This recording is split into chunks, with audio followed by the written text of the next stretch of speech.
கர்த்தருடைய பரிசுத்தமான நாமம் மகிமைப்படுவதாக. ஆசீர்வாதமான ஒரு நல்ல காலை நேரத்தில் பாளையங்கோட்டை இந்திய தேவ சபையிலிருந்து காலை மன்னாவை வழங்குவதில் மிகுந்த சந்தோஷம். கிருபையாய் கர்த்தர் கூட்டி கொடுத்த இந்த நாளுக்காக கர்த்தரை துதியுங்கள். இந்த காலை வேளையில் இந்த நாளை கர்த்தர் உங்களுக்கு ஆசீர்வாதமாக மாற்றி தருவாராக என்று வாழ்த்துகிறேன். இந்த காலவேளை வேத தியானத்திற்காக உபாகமம் 30ஆம் அதிகாரத்தை வாசித்து தியானியுங்கள். 20 வசனங்களை உள்ளடக்கின ஒரு அதிகாரம். இந்த அதிகாரத்தில் இந்த காலவேளை தியானத்திற்கான ஒரு வார்த்தை, ஜீவனை தெரிந்து கொள்ளுவோம்.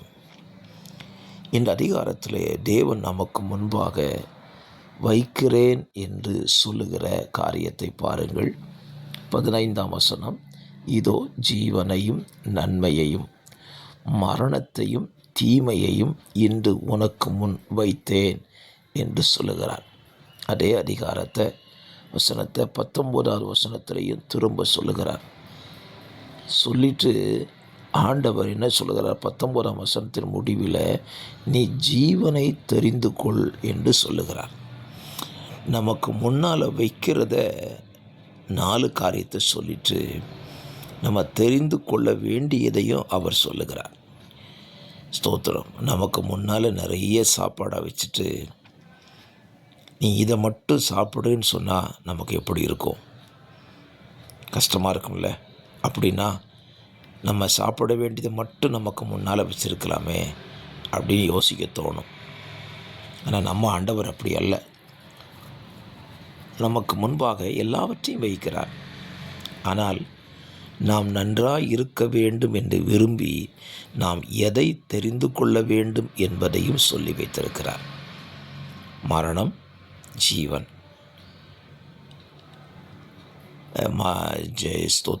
மரணமும் தீமையும், ஜீவனும் நன்மையும்.